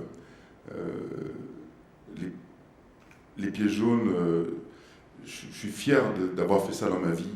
Vraiment, j'ai vraiment le sentiment d'avoir servi très concrètement à faire quelque chose. Pendant 13 ans, où j'ai été parrain de ces... Et je n'étais pas le seul, évidemment, je faisais partie vraiment d'une chaîne. D'apporter au sein de l'hôpital, avec des enfants hospitalisés, des moyens éducatifs, des moyens ludiques, bref, du soleil, et de voir l'incidence que ça peut avoir dans une guérison d'un gamin, c'est merveilleux. Donc, sans hésitation, les pieds jaunes qui devraient continuer, parce que je sais que ça tombe un peu malheureusement, et s'il y a un truc à faire, c'est bien ça. On a fait des choses fabuleuses, vraiment fabuleuses, et c'est quelque chose une opération qui marche, qui est très très efficace. Qui est l'adversaire numéro 1 pour 2017 parmi ces trois candidats? Eh bien, aucun. Aucun. Je considère que l'adversaire le plus dangereux, c'est nous-mêmes. Vous regardez quand même ce qu'ils font. Pardon? Vous regardez quand même ce qu'ils font. On sait ce qu'ils font. On sait ce qu'ils font. On les connaît très bien. Non, c'est pas ça. C'est nous-mêmes. Le plus dur à gérer, c'est ça, en fait. Voilà. Parce que c'est un groupe, parce qu'il y a beaucoup de personnes. Eux ont le même problème aussi, il ne faut pas se leurrer. Et il faut gérer plein de choses. Il faut gérer beaucoup de gens qui peuvent parler, qui peuvent dire beaucoup de choses. Et il faut être précis, il faut être humble, il faut être clair, il faut être juste. Et surtout, ne pas se tromper d'objectif. Parce que l'objectif, c'est pas d'être président de la République, c'est pas que la droite revienne au pouvoir, on s'en fout. C'est pas ça l'objectif. L'objectif, c'est vraiment pas ça. L'objectif, c'est de remettre la France sur les rails les plus belles possibles pour les 30 ou 40 prochaines années. C'est ça l'objectif. Voilà, il ne faut pas se tromper d'objectif. La présidence n'est qu'une étape. C'est pas l'objectif. On sait qu'il y a quand même des stratégies de campagne, c'est-à-dire à un moment donné, on va préférer concentrer les attaques sur un des programmes. Moi, enfin bon, je ne suis pas candidat, je n'ai pas de leçon à donner à personne, mais moi je préfère consacrer tout ce que je pourrais dire et faire en termes de grands projets pour mon pays. Voilà. Et les autres, ils font ce qu'ils veulent. Et ils attaqueront forcément mon programme. Parce que celui qui donnera les grands axes, les grands projets pour relever le pays pour les 50 prochaines années, pour vos enfants, eh bien, c'est lui qui mènera la danse. Et les autres sont derrière à critiquer son programme. Alors, question suivante. Si vous étiez un sport, vous seriez le tir à l'arc, allier la réflexion et l'action, avoir l'œil juste pour atteindre son objectif, le vélo, protéger l'environnement même si l'homme n'est pas le seul responsable du réchauffement climatique, bien sûr, le sport automobile, ça c'est un vrai sport de mec. C'est sympa pour les filles qui en font. Est-ce que c'est valorisant une fille dans les sports automobiles? Bien sûr, j'en connais qui sont excellentes. Excellentes. Une grande championne. Ce sont des questions fermées. Vous pouvez choisir un autre. Moi, je vais ouvrir. Vous seriez Je n'aime judo. pas me retrouver à l'étroit, parce que là, je suis à l'étroit dans tout ça. Et je vais vous faire une confidence, je ne suis pas un sportif. Moi non plus. Ben, vous voyez, vous allez me comprendre. Là. Je suis un compétiteur. Pas moi. Vous voyez, je ne suis pas un sportif. Faire du sport pour faire du sport, j'ai fait du sport pour être un bon compétiteur. Le sport a été un moyen en fait. Mais je suis avant tout un compétiteur. Donc pour moi, il faut qu'il y ait une notion de compétition extrêmement présente. Et quel que soit le sport. Tout à l'heure, on a vu une image où j'étais sur un quad. Je fais des... Parce que je cours moins bien et moins vite, mais c'est très physique cette affaire-là. J'ai fait des compétitions de quad. Le sport ne passe que par la compétition. En fait, si vous étiez un sport, je dirais pas si vous... Je suis un compétiteur, point. Voilà. D'accord. On va passer à la dernière question. Pour le goûter, vous prenez un brownie, un Kinder Bueno ou une brioche peach? J'aime les trois. Et ça se voit, non? Tout à l'heure, vous avez dit un truc formidable. Vous avez dit que je pesais 125 kilos. Je peux vous dire que c'est hors taxe. Hein. Et que la TVA est très élevée. Alors, nous aimerions maintenant revenir à vos débuts, ce qui vous a fait connaître du grand public et vous permet de jouir encore d'une très forte cote de popularité. Ah bon? C'est-à-dire le sport, et plus particulièrement le judo. D'accord. Enfin, la compétition. Oui. Alors, on va parler tout d'abord du judo. C'est un sport très populaire. C'est le 4e sport en France en termes de licenciés. Le premier sport de combat. Par contre, il y a un petit bémol. 50% des licenciés ont moins de 10 ans. Ouais. À votre avis, qu'est-ce que doivent faire les instances pour dépasser ce cap d'un sport finalement qui est plus un loisir pour petits-enfants? C'est pas un loisir pour petits-enfants. Le Voilà. sport, J'ai voilà. l'impression que c'est les parents qui poussent les enfants à faire ce sport Exactement. et qu'ils arrêtent très C'est les rapidement. mamans. Vous avez raison. C'est les mamans. Et les mamans se disent quoi? Elles se disent exactement ce que s'est dit Jigoro Kano, qui est le créateur du judo. En fait, Jigoro Kano était un universitaire et qui, aujourd'hui, on a le regard d'un sport, mais il l'a jamais dit, ni jamais écrit, mais en fait, avec du recul, Jigoro Kano a créé un système d'éducation et pas un sport. C'est devenu un sport, c'est un sport parce qu'il y a le physique, etc. Mais c'est avant tout une méthode éducative, le judo. Voilà. Et la compétition Et il vient a pas le raison. pervertir, du coup Pardon? La compétition vient pas le pervertir, du coup? Ou est-ce que ça faisait Non, partie non, intégrante non, la compétition ne pervertit rien, c'est autre chose. C'est autre chose. Il faut bien distinguer les choses. Le judo, dans sa forme, dans sa mécanique d'apprentissage, est en lui-même un système éducatif. Voilà. Et les mamans ne s'y trompent pas. Et elles inscrivent leurs enfants parce qu'elles savent que, au moins, pendant un an, leur enfant va avoir accès à un certain nombre de valeurs, comme le respect, la considération de l'autre, le partage, l'échange, etc., etc., etc. Moi, j'étais prof de judo. Et je vous le dis, c'est vrai, hein, j'ai eu des enfants extrêmement différents à gérer, tant dans l'hyper-excitation que dans quasiment le renfermement total. Et en un trimestre, dans les deux cas, on rééquilibre le gamin très facilement et de manière très ludique, parce que le judo est une forme de langage aussi. Le toucher est une forme de langage. Attraper quelqu'un, il se passe beaucoup de choses. Je vois là votre... Mais il y a des informations qui se transmettent. Vous voyez. Alors comment on évite ce passage, cette transition à 10 ans, la majorité des pratiquants se disent je vais passer à autre chose? Non, parce que on les inscrit trop tôt. Oui. Bon, surtout en ce moment, il y a une vague où on inscrit les mômes à 4 ans, c'est beaucoup trop tôt. Le judo demande un minimum de coordination, donc pour moi, on devrait inscrire les enfants plutôt à 7-8 ans. Et puis, ils se lasseraient peut-être un peu moins vite. Mais en tout cas, ils ont eu accès à beaucoup de choses. D'abord, ils apprennent à tomber. Voilà.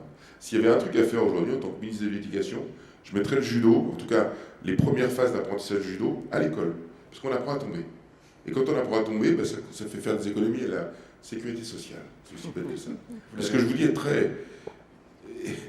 Ça vous fait sourire, mais c'est tellement vrai. Vous l'avez proposé à François Fillon? Comment? Pour réduire le déficit, est-ce que vous l'avez Eh bien, pas proposé? encore. Il faut me faire penser. Non, mais je vous assure que c'est vrai. C'est tout bête. Et au Japon, le judo fait partie des apprentissages dans les écoles. Et ça sert. Et quand on sait tomber, c'est tomber toute sa vie. Ah non, mais vraiment. D'accord. Une autre caractéristique du judo, c'est la surreprésentation des femmes. Seulement 26% des licenciés sont des femmes. Est-ce que le sport est un lieu finalement où se prolonge le sexisme, les inégalités? Non, pas du tout. Parce que c'est un sport de combat. Et donc, malheureusement, il y a beaucoup de jeunes filles qui se disent que ce n'est pas pour elles. La preuve, allez, ça vous mène à tout, le judo. On a tous une part de féminité en soi. Et comment on fait pour attirer justement un public féminin dans les sports de combat?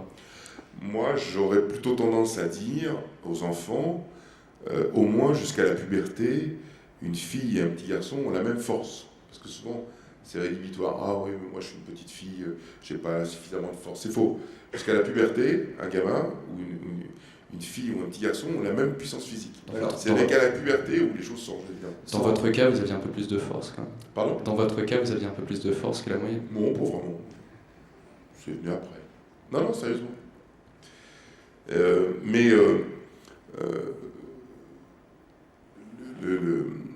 On se creuse la tête à la Fédération de judo depuis des années pour pouvoir... Il y a à peu près 200 000 enfants qui démarrent la discipline et qui arrêtent chaque année. C'est énorme.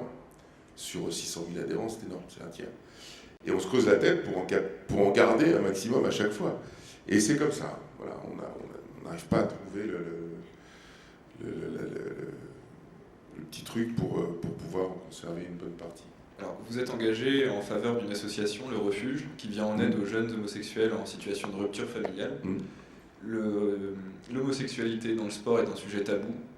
On commence à en parler de moins en moins. Il y a 4-5 ans, c'était vraiment très tabou, et de plus en plus, on commence à libérer la parole. Comment est-ce qu'on fait pour lutter contre les discriminations qui existent? Je ne suis pas tout à fait d'accord avec vous, parce qu'il y a... C'est quand même un milieu où les petites remarques sont assez courantes. Ouais, parce que ça chambre, voilà, c'est tout. Mais c'est ce qu'on a tendance à prendre pour des paroles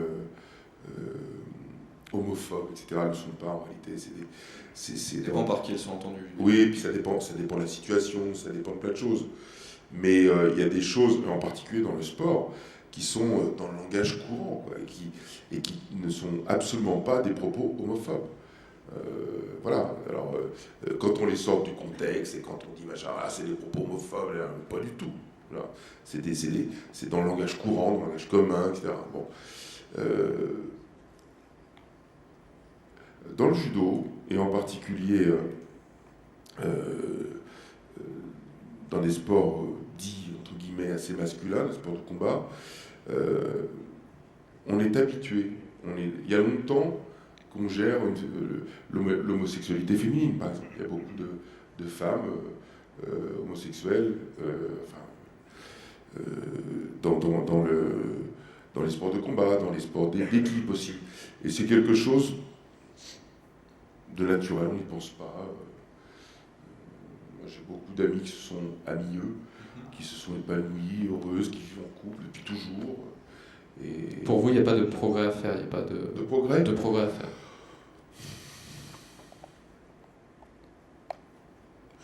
Des cons, vous en aurez toujours. Voilà ce que je peux vous dire. Comment est-ce qu'on les fait taire? Faire taire un con, c'est difficile. Les cons, ça ose tout. C'est à ça qu'on la connaît, disait au diable. Malheureusement, c'est vrai. Qu'est-ce que vous voulez que je vous dise? Est-ce qu'on condamne ou est-ce qu'on éduque? Comment Il faut on éduque? éduquer, il faut faire comprendre, en fait, il faut faire prendre, systématiquement, pour ceux qui sont en dehors des clous, il faut leur dire que, chers amis, mettez-vous 2 secondes à la place d'eux et comprenez que certains mots, certaines phrases peuvent être blessantes. Voilà. Et si vous étiez à leur place, évidemment, ce serait perçu, vous le percevriez de la même manière. Voilà. Et voilà, donc en général, ça se passe bien. Mais je trouve qu'on en fait beaucoup trop sur ces sujets.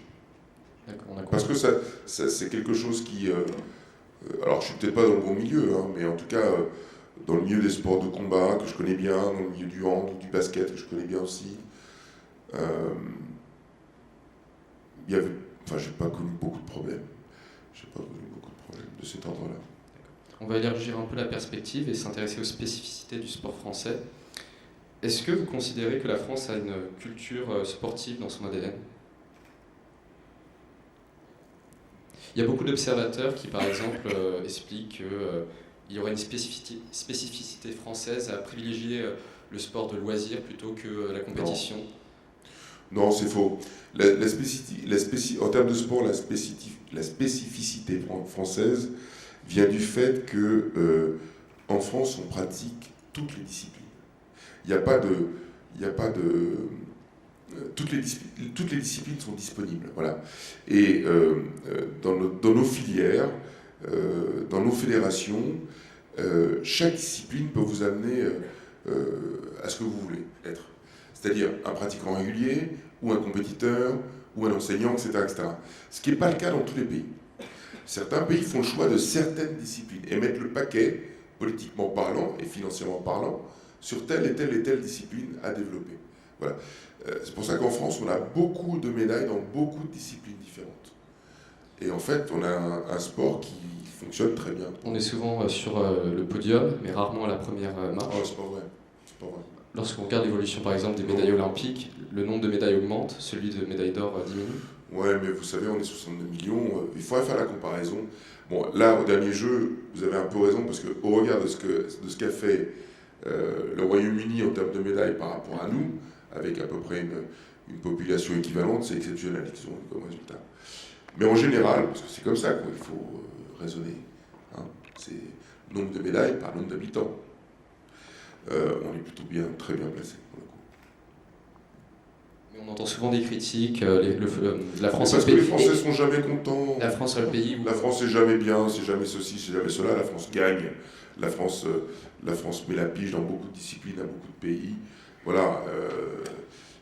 Et c'est comme ça, on est toujours en train de râler. On est jamais content. Et, dans le cadre de la réforme des programmes du collège, par exemple, certains syndicats expliquaient que c'était une mauvaise chose d'enseigner pendant les cours de PS la notion de combat, d'affrontement, de compétition. Ouais, on va rentrer dans les philosophies politiques. Il y a certaines personnes... Vous n'avez même pas besoin de nommer le type de syndicat. Maintenant, si la vie, il n'y a pas de compétition, il n'y a pas d'affrontement, il n'y a pas de... Voilà, bon voilà, si on veut... C'est une vision du sport. Oui, c'est une vision de la vie surtout. C'est une vision de la vie. C'est une vision du rôle de l'école. Non mais à l'école, c'est un choix. C'est un choix, c'est une vision de la vie en réalité. Parce qu'à l'école, lorsque vous dites, voilà, il n'y a pas de compétition, il n'y a pas de rivalité, il n'y en a pas un qui est meilleur que l'autre, qui doit être meilleur que l'autre, et on n'exploite pas les qualités des uns et des autres, on ne tire pas vers le haut quelqu'un qui peut avoir des prédispositions en maths ou dans les langues, ou dans n'importe quoi, et on met tout le monde, on tasse tout le monde et on met tout le monde au même niveau. Il ne faut surtout pas qu'on mette de notes, il ne faut surtout pas qu'il y ait de la méritocratie. C'est une philosophie, c'est pas la mienne. Oui, mais comme vous l'avez dit, vous n'êtes pas un sportif, vous êtes un compétiteur. Oui. Est-ce que cette compétition doit venir dans l'école au niveau du sport? Absolument. Est-ce qu'on ne peut pas enseigner le sport comme une hygiène de vie, comme une activité? Oui. Il n'y a pas forcément de compétition. Je vous l'ai dit, je ne suis pas un sportif, je suis un compétiteur. On ne peut pas forcer les enfants à être des compétiteurs. Non, mais c'est pas ce que je vous dis non plus. Après, chacun s'épanouit comme il veut. Mais à un moment donné, si vous voulez donner du piment quand vous faites du foot, c'est parce que vous mettez un but de plus que l'autre, oui ou non? J'imagine. Bon, je sais pas. Je ne suis pas Mais sportif. c'est comme ça, c'est la vie. L'homme est ainsi fait, au sens large. Voilà, c'est ce qui donne du piment, c'est ce qui donne de l'attrait, c'est ce qui donne de l'envie de faire. Voilà. Alors après, il y en a qui sont capables de faire ce que je ne suis pas capable. Hein. Moi, si vous me voyez courir pour courir, vous n'allez pas me voir longtemps. Parce que ça me saoule, j'aime pas courir. J'aime pas faire la musculation. J'ai adoré le judo parce que c'est un sport ludique. J'ai été obligé de faire tout ça pendant des années, énormément en plus. Mais je ne dis pas que j'ai pris du plaisir. J'ai pris du plaisir à faire la compétition, à exploiter tout ça. Il a fallu que je fasse ça en plus. Mais certains trouvent du plaisir à aller courir, et tant mieux. Mais la compétition n'est pas obligatoire systématiquement. Mais je peux vous dire que dans un processus de progression pour un individu, s'étalonner par rapport à un autre, c'est pas mauvais. C'est tout. Voilà, quand vous courez avec un pote, même si vous ne faites pas de compétition, eh bien peut-être que le fait que votre pote court un peu mieux que vous, différemment, va vous donner des idées pour améliorer, votre potentiel. Vous voyez ? Donc c'est pas malsain que d'instaurer une forme, si petite soit-elle, de compétition entre les individus. C'est, pour moi, la nature, la vie, les choses, tout tourne autour de ça. Alors, Stéphane Diagana affirmait par exemple qu'en France, la notion de compétition n'est pas appréhendée comme quelque chose de positif. Est-ce que la France a un problème avec la performance ? Est-ce que vouloir gagner, c'est un défaut ? En France... S'afficher comme un conquérant, c'est pas forcément bien vu. Oui, c'est vrai. Quand on réussit, oui, c'est vrai. Mais on le constate dans l'entreprise aussi. Hein. La réussite en France, elle est perçue... la réussite dans les pays anglo-saxons est totalement... Enfin, la perception de la réussite dans les pays, quelle qu'elle soit, dans les pays anglo-saxons, elle est différente que celle que vous pouvez avoir en France, et en particulier dans les pays latins. Est-ce que ça vient pas pénaliser justement nos sportifs, ça ? Les sportifs, et puis ce qu'on fait, quelquefois on se cache quand on a réussi, c'est absurde. On devrait être cité en exemple. Moi j'ai vécu un truc assez dingue quand j'étais en sport-études. Bon, on était intégrés dans des classes classiques. On était 2 ou 3 sports-études dans une classe normale. Bon. Et je sais que c'est toujours comme ça aujourd'hui dans la majorité des établissements de ce type. On passait le système éducatif, au sens large, passait son temps à essayer de nous mettre de côté, de nous empêcher de tourner correctement, alors que des gamins, en réalité, qui ont un double projet dans le système éducatif, que ce soit à travers le sport ou un exercice artistique quel qu'il soit, mais en tout cas qui, à travers le système d'éducation, vit un autre projet parallèle, mais c'est cela qui devrait être mis en avant, au contraire. Parce que ça tire vers le haut à l'individu. Et on s'est aperçu que des gamins dans un système éducatif avec un double projet, quel qu'il soit, réussissent mieux que les autres. En parlant de ce double projet, est-ce que c'est tenable au niveau international, avec une concurrence toujours de plus en plus rude, de vouloir que l'État protège en fait ses sportifs en les obligeant de s'assurer un avenir avec un diplôme ? Ce que les autres pays ne font pas forcément. Ce double projet est un peu imposé. Je suis pour ça, parce que de faire que du sport, c'est réducteur. Un individu, on peut faire 1000 choses à la fois. Voilà. On se dit, si tu ne fais que du sport, tu fais que du sport, etc. Non, on doit tout développer.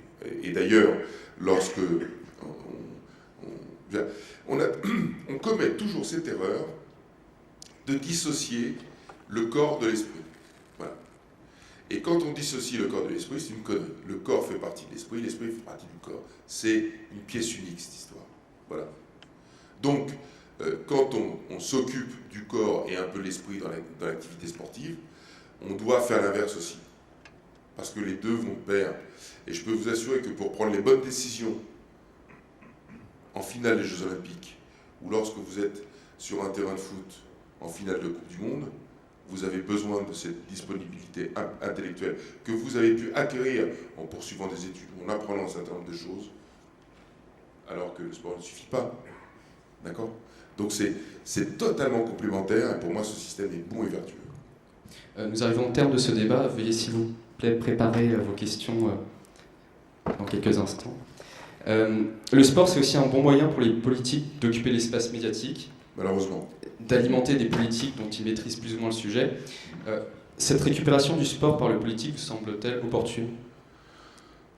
Et on a appris, nous, enfin maintenant je suis dans les deux cases, donc, mais on a appris quand même à utiliser les politiques sans qu'ils s'en aperçoivent. Vous pensez à un événement en particulier? Non, je pense que nos fédérations sont maintenant rompues à cet exercice, quand il le faut, au moment des échéances électorales, être suffisamment pertinentes pour pouvoir préserver un certain nombre d'acquis ou de subventions ou de systèmes de financement pour pouvoir faire en sorte que le sport français puisse tenir. Donc personne n'est dupe. Chacun se sert de l'autre, en fait. Oui, on peut dire ça comme ça, mais pas sûr que les politiques s'en aperçoivent. D'accord. Merci pour votre franc-parler. Nous allons maintenant passer aux questions du public. Pour ce faire, veuillez s'il vous plaît vous lever, vous présenter et poser une question claire et concise. Merci. Bonsoir, merci pour votre présence. Moi je m'appelle Pierrick, je suis étudiant ici à l'ESSEC en MS Entrepreneur. Et il y a un oubli ce soir, on n'a pas parlé de votre activité de chasseur. Étant moi-même chasseur, j'ai une question à vous poser. À votre avis, serait-il possible de réconcilier chasseur et non chasseur? Mais oui, parce que la chasse est un... alors je chasse, oui, je chasse. Oui, parce qu'aujourd'hui, je l'affirme, je le dis haut et fort, la chasse et les chasseurs sont les plus fins connaisseurs de la faune et de la flore. Voilà. Ce sont de vrais écolos, contrairement à ce qu'on peut croire, contrairement aux idées reçues. Voilà. Sans les chasseurs et sans la régulation des espèces, il y a des espèces qui disparaissent. Parce que dès qu'il y a une prolifération d'une espèce par rapport à une autre, eh bien, voilà, il y a une hégémonie qui se fait, il y a une espèce qui disparaît. On a pu constater que lorsque l'homme s'en va d'un territoire, je parle des trappeurs en Amérique du Nord, des espèces disparaissent. Parce que d'autres ne sont plus chassés et prennent le pas sur d'autres. L'homme fait partie du système, depuis la nuit des temps. Voilà. L'homme a toujours chassé, et l'homme a toujours fait partie de la chaîne alimentaire, contribué à l'équilibre. Voilà, ça, il faut le comprendre. Et lorsqu'on a compris ça, eh ben, on peut comprendre qu'aujourd'hui, en Île-de-France, par exemple, à quelques encablures d'ici, on a une des plus belles populations de perdreaux d'Europe. Tout ça parce que des chasseurs ont protégé cette espèce-là, qui avait complètement disparu, sauvage. Tout ça parce que les gens éduquent aussi. Parce que lorsque vous vous baladez avec votre chien le dimanche après-midi dans des chemins, ici en Île-de-France, en particulier au printemps, lors des nidifications de faisans ou de perdreaux, eh bien, si vous lâchez votre chien, si vous enlevez la laisse, dès qu'il mettra la truffe dans le nid d'une perdrix ou d'une poule faisane, la portée est morte. L'animal s'en va et les œufs n'écloront jamais. Donc quand vous dites à quelqu'un qui promène son chien sans laisse au printemps, vous savez qu'au terme de votre promenade, vous aurez peut-être tué 30, 40 ou 50 animaux, les gens vous regardent comme ça. Et pourtant c'est vrai. Et c'est pas... ils ne le font pas exprès, mais il y a besoin d'éduquer les gens sur beaucoup de choses. Comme on a éduqué les agriculteurs, les cultivateurs, par exemple, pour respecter la nature et les animaux qui vivent dans les champs, et en particulier dans les champs qui vont être moissonnés, en tout cas des pièces de blé, de maïs, etc., eh bien, on sait que si on part de l'extérieur vers l'intérieur, on tue tout le monde. Par contre, si on part de l'intérieur vers l'extérieur, les animaux peuvent s'échapper. Ce sont des trucs tout bêtes, mais qui respectent la nature. Alors, nous allons prendre une dernière question qui clôturera notre débat, puisque vous devez voter la prolongation ou non de l'état d'urgence. Bonsoir. Bonsoir, monsieur le député. J'aimerais vous poser une question. Vous avez dit qu'il était absolument, à votre sens, impossible de cumuler une fonction exécutive locale avec un mandat de parlementaire. Et pourtant, en 2014, vous avez voté contre la loi organique précisant ce point en particulier. la loi sur le non-cumul des mandats. Comment vous expliquez d'avoir voté contre Parce que je n'étais pas d'accord, je la trouvais trop brutale et trop... pas assez subtile. Voilà. Pourtant, elle concerne exactement le... Non. Non, moi j'étais pour un non-cumul dans le temps. Et un cumul intelligent. Voilà, je l'ai expliqué tout à l'heure. Pour moi, un homme politique ne devrait pas faire plus... Alors après, la discussion est ouverte, plus de 2 ou 3 mandats. Point. Voilà. Pour moi, à l'Assemblée nationale, on devrait avoir beaucoup plus de femmes. Et on devrait avoir beaucoup plus de catégories socio-professionnelles différentes. Or, on est soi-disant dans une assemblée représentative de la nation, c'est pas vrai. C'est pas vrai. Vous avez énormément de fonctionnaires, beaucoup de médecins, quelques chefs d'entreprise, beaucoup d'avocats. Je caricature, mais c'est ça. Où sont les ouvriers? Où sont les artisans? Nulle part. Voilà. Donc ça me gêne. Donc il faudrait, dans l'idéal, au lieu de faire des propositions de loi assez populistes de cet ordre-là, il faudrait plutôt qu'on s'attache à créer un statut de l'homme politique, du politique, pour que, comme j'ai dit tout à l'heure, on ne puisse pas faire la politique sans jamais avoir rien fait d'autre dans sa vie, qu'on puisse faire la politique qu'après avoir une expérience de vie. Hein, voilà, je peux être maire que si j'ai fait moins de 10 ans dans la vie, dans un autre univers, bon, ou parlementaire, ou n'importe quoi d'autre. Et puis, il y a un début et une fin. Voilà. Moi, je connais, je ne vais pas vous le dire ce soir, mais je sais quand est-ce que je vais finir ma carrière politique. Et je le savais quand je commençais. Et j'ai toujours su que ma vie politique serait une partie de ma vie, et pas ma vie. Et ça, c'est sain. Je trouve que ça devrait être comme ça. Voilà. Ce qui donnerait une espèce de forme très vertueuse, ce qui permettrait de changer, d'avoir plus de personnages différents, d'individus différents, d'avoir des sas d'insertion à la politique et de réinsertion dans la vie privée. Voilà. Tout ça, c'est des choses sur lesquelles il faut travailler dans le futur. Et on ne le fait pas. On ne le fait pas parce que, justement, ceux-là même qui devraient le faire s'autocensurent. Voilà. Et si la branche sur laquelle ils sont confortablement assis. Merci pour cette réponse. Nous avons le temps pour une dernière question. Bon. Non. Monsieur Douillet, merci pour ce débat. Nous vous proposons maintenant de poursuivre cet échange autour d'un cocktail en cafétéria. Avec plaisir. Et nous invitons notre cher public à nous retrouver le 9 janvier prochain, cette fois-ci à la Tour Mazars pour un débat sur la transformation numérique. Merci beaucoup. Je vais